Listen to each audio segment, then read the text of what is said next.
Watch this.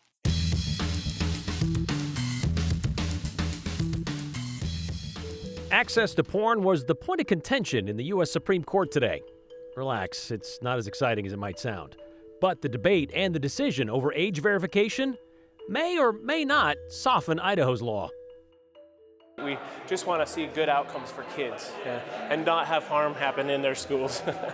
More rules for schools. No, not school choice, but this one would create a team to help detect potential school threats.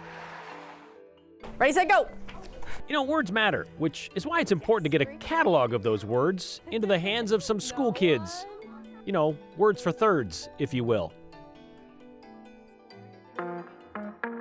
Is it possible to child-proof the internet? Well, nearly 24 states have tried, including Idaho, when lawmakers last year made accessing some of the most popular websites peddling sexual content impossible to reach from Idaho computers without age verification. Users wanting access might have to show their driver's license or offer up some sort of financial information or other personal identifying data, which would then put it in the hands of a private company. And that was a problem, as you can imagine, for the users and the websites, which is why you might remember in July of 2024, PornHub decided to pull out of Idaho and those other states. Logging on would just land you in front of this video explaining the situation. They didn't want to put your privacy at risk, they told you, and they also didn't want you going elsewhere to find it. But as you can imagine, lawyers got involved, and a case out of Texas ended up in the U.S. Supreme Court. Today, justices heard oral arguments, and so did Hunter Funk, to see if they might be leaning toward reversing a law like Idaho's. We will hear argument this morning in Case 23-1122, Free Speech Coalition versus Paxton. 2 hours of oral arguments. First, attorney Derek Schaefer, representing the Free Speech Coalition, a trade association for the adult entertainment industry, argues that the new Texas law violates the First Amendment because it restricts adults' access and creates privacy risks. There have been hacks of age verification providers. That is a real thing, despite all of their assurances. And Yodi, as you'll see in Mika's briefs in support of us. There have been hacks of everything. Yes. And that is exactly why age verification has an inherent chill to it. Everyone knows what Your Honor just said. The court relied on two big cases, Ashcroft versus ACLU and Ginsburg versus New York. In Ashcroft versus ACLU, the court deemed it unconstitutional to prevent children from accessing harmful material online because it violated the First Amendment. But the justices argued that was 20 years ago and technology has changed. The iPhone was introduced in 2007 and Ashcroft was decided in 2004. I mean, kids can get online porn through gaming systems, tablets, phones, computers.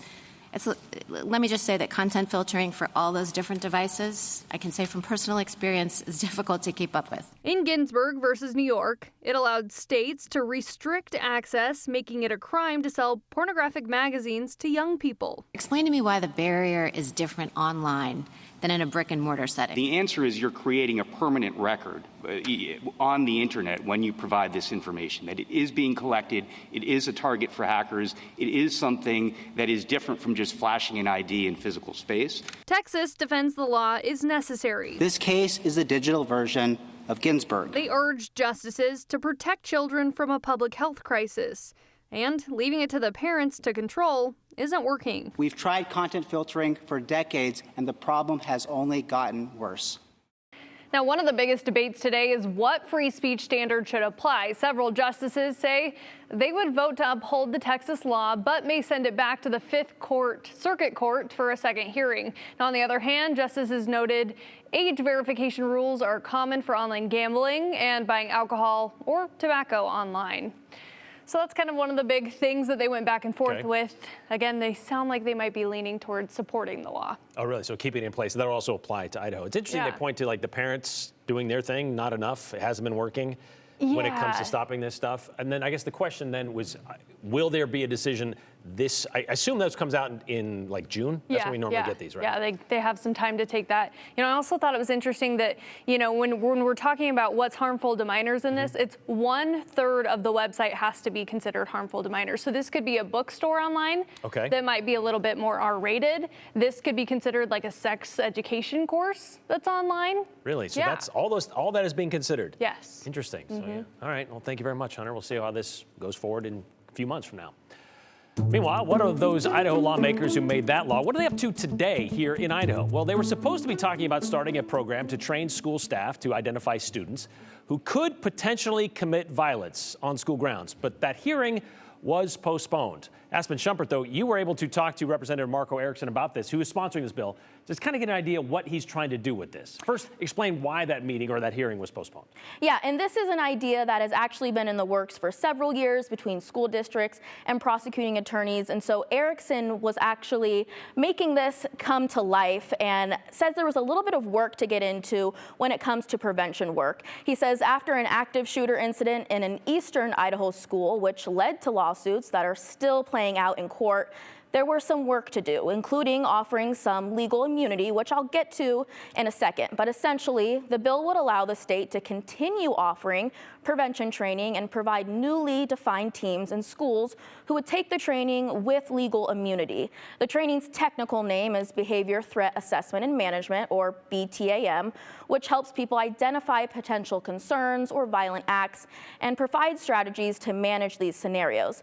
The teams that are assessing behaviors would be made up of school staff, school resource officers, nurses, or mental health specialists, to just name a few. It also allows for outside of school members to be on the team too, like Department of Health and Welfare or advocacy groups to step in when needed. Well, let's say they brought a weapon to school, like a knife, and it was against school policy.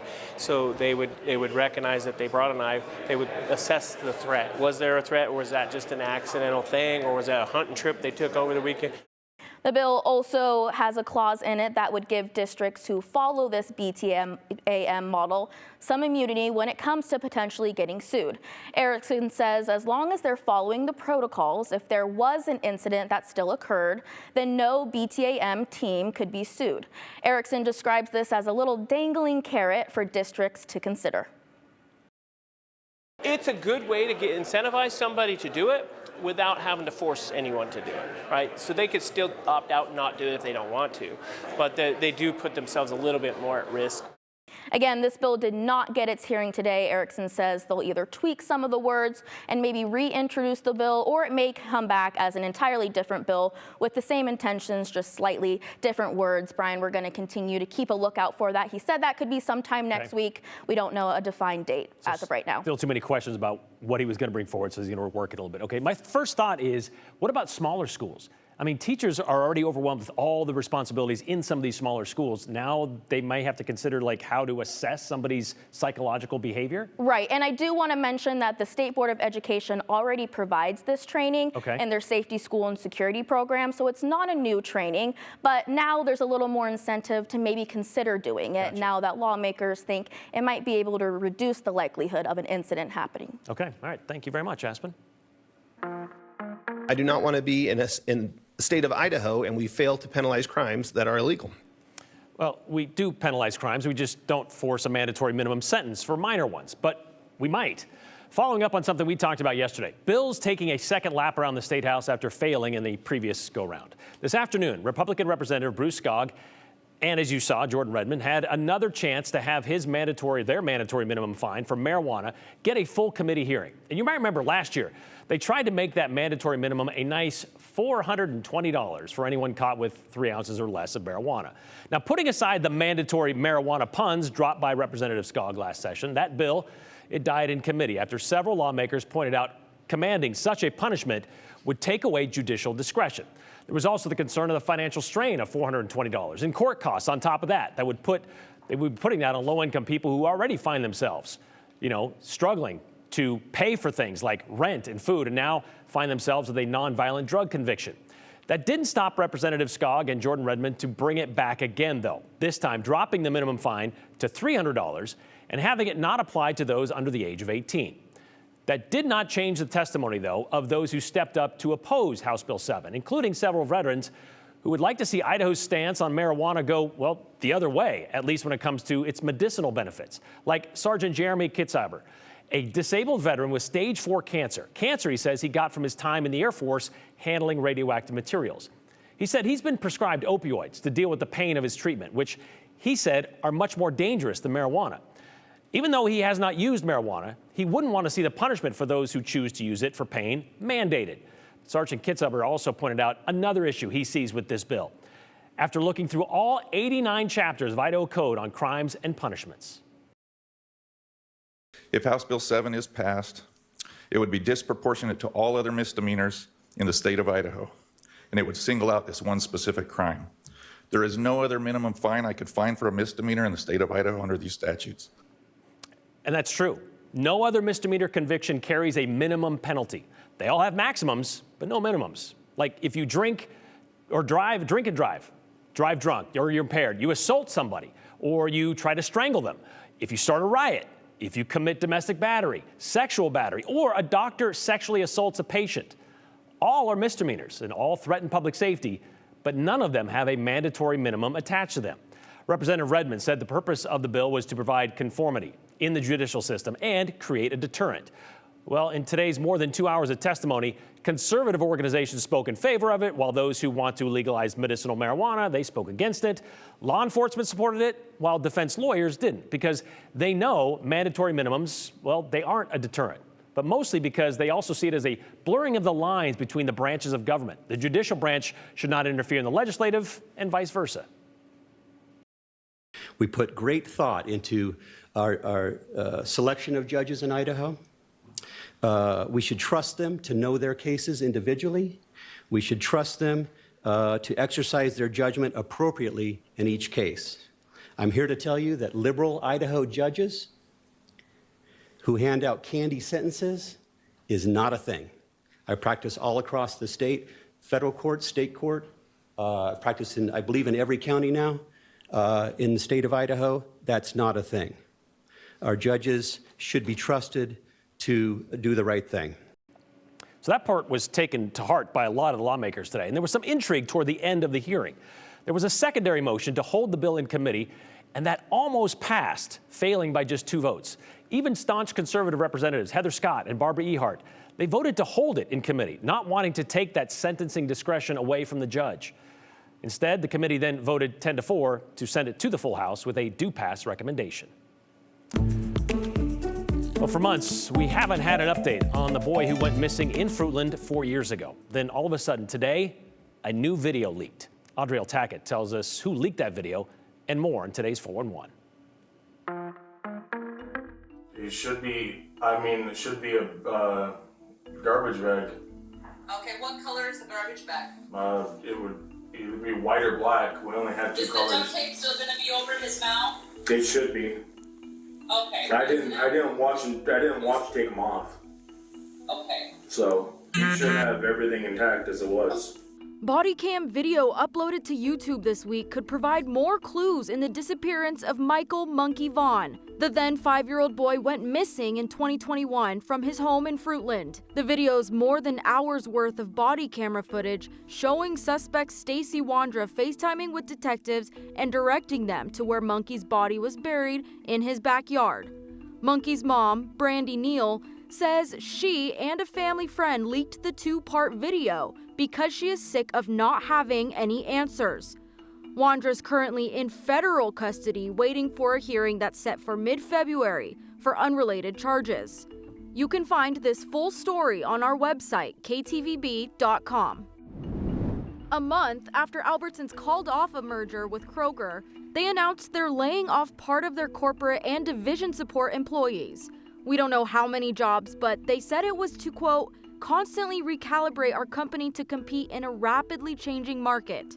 No store-level jobs are affected.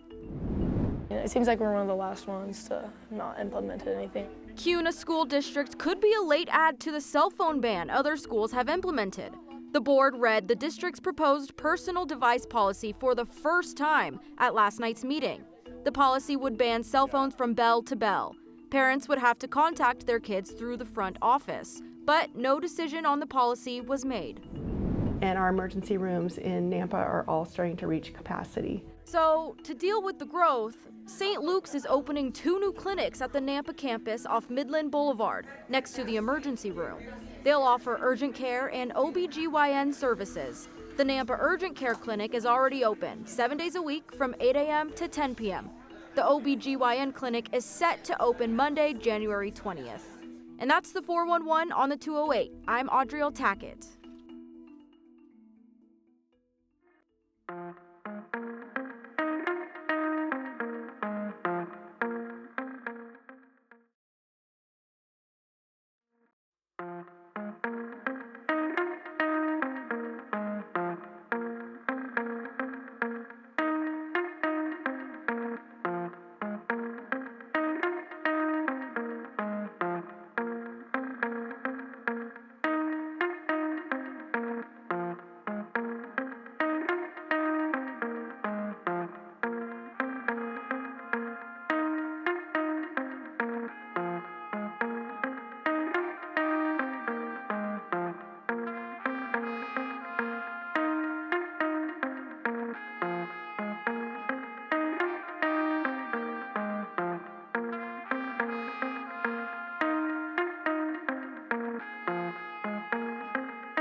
You know, we are in the age of technology with access and information easier than ever to get your hands on. And that technology certainly has changed learning. I think most schools still send kids home with computers, right? Which makes it curious that a group of students say the best educational gift they ever got is a book. A book as old school as it gets. And Joe Paris takes us to Silver Trail Elementary in Kuna. On your desk, you have a dictionary. In an excited Kuna classroom, We are going to memories are about to be made. learn about our dictionaries, how to use them. Dictionary Distribution Day for third graders at Silver Trail Elementary. A gift from Kuna Grange. Kuna Grange is a group of people who work together to make our community a great place to live. A community that one day will be led by kids like these. Do you know what that is? Students with the genuine excitement to learn. Kiara, what page? It's page 303. Straight into a scavenger hunt on a quest to find new words. Cam found it. New words and new meanings. Learning in real time. Anybody want to take a chance at pronouncing it? Okay, I will. We're called Carnahan's Crazy Class. Yeah? Why's that? Because we're crazy. Haley Bono dove right into her brand new book. You can do sign language, there's maps, there's multiplication tables, there's a lot of things in there. A world of possibilities at her fingertips. There's gonna be a lot of new words probably, yeah. It's a busy time to be a third grader. Tons of multiplication. For Graham Pellizzeri, this gift of learning is right up his alley. I just like to explore dictionaries and see all those words and just read all the words. An honest elementary schooler. Some topics are more enjoyable than others. I'm just gonna say this, I'm not a fan of cursive. It's hard. It makes my wrist hurt. But a love for learning lives in Carnahan's classroom. Feels pretty good because I'm learning something new. That right there is why Kuna Grange does it. We get to see the look on their faces as they light up and get to access their very own dictionary, looking up words, looking up reference materials. Robert Gum is president of Kuna Grange 59. We're the big white very old building on the corner. Michelle Gum has the locator for the class. Been doing this for 22 years. We've given out over 8,400 dictionaries. That's special. I'm very thankful for it because personally I like dictionaries because I just like to flip through words and look at them. They didn't jump up and down and scream. They opened up the books and they started doing checks, reference checks. And the instructor had a really well-defined outline for them that they were able to just step through, and they were all excited. A gift, one as simple as can be. It gives you the first meaning, and sometimes there's a second meaning as well. But one to carry for life, a love of learning. One of the most important things that we can do.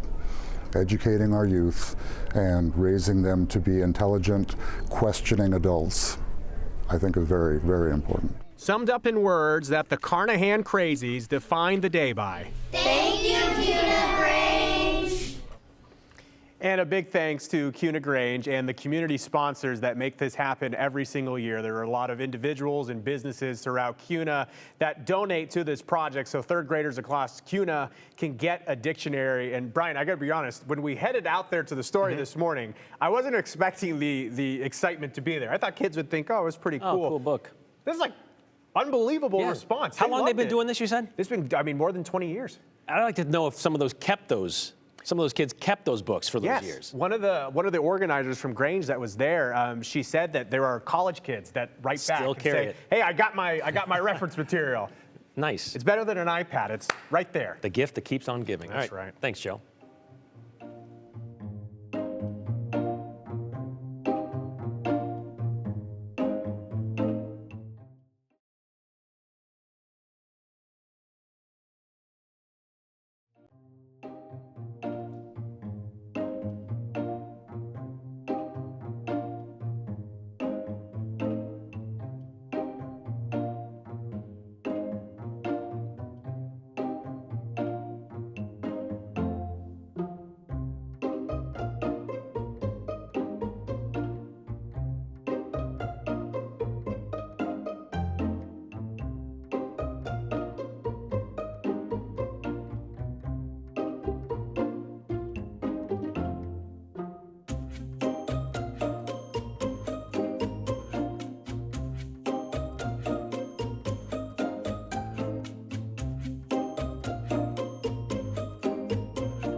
Well, we were spoiled with another beautiful winter day. We're still sitting at 41 degrees in Boise as we enjoy some stunning sunsets across the region. You can see just how clear those skies are. That will allow temperatures again tonight to get very cold. We'll be scraping the windshield again tomorrow as per usual in the middle of January. Twin Falls into the 30s right now. Sun Valley and McCall in the mid-20s. So high pressure is still very much in control for the next 24, maybe 36 hours. And on Friday, we start seeing some changes coming in. So here's what's on the way. We say sunny, stagnant, and seasonable through tomorrow. So our inversion lingers tomorrow. Likely it will strengthen a bit over the next 24 hours. Then a cold wind will start howling on Friday, preceding an Arctic air mass that will bring in dangerous cold for parts of the U.S. and likely for us by the weekend, the coldest temperatures we've seen this season so far. I want to give you a little sneak peek of what's coming our way by Monday. So by Monday, Martin Luther King Jr. Day, our high temperatures down to 30, but look at the highs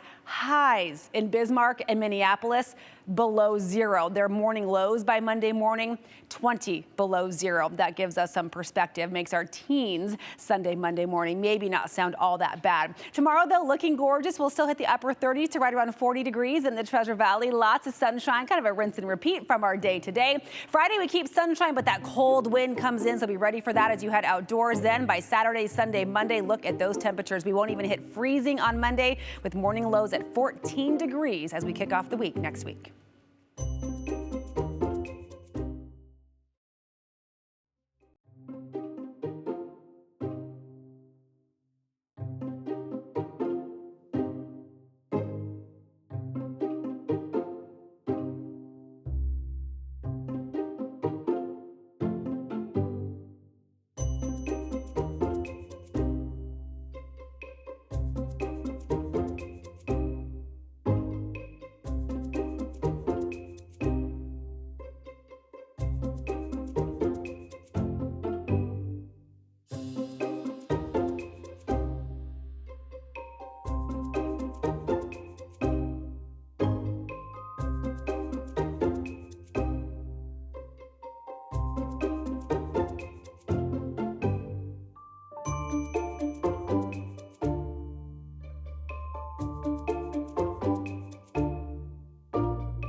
All right, just a short minute here to finish up the show with your comments like this one from Dale. It says, quite scary. When you start the show, by saying, let's see what the Idaho legislature was up to today. It's becoming a real frightening thing to say. I get that, Dale. Thanks. Brian, if someone can't pay their rent, maybe they shouldn't be buying pot. Organized openings, says Scott. That was brought up a couple of times today in the hearing. But what was also brought up was this $2.50 fine that was imposed by a Washington County judge. You know how much the legal fees were on top of that, the court costs? $454. So it's a lot more than just a fine. And adding a mandatory minimum on top of that turns that into a $700 fine. We'll see you tomorrow. Continue with us and watch free now on the KTVB Plus app everywhere you stream.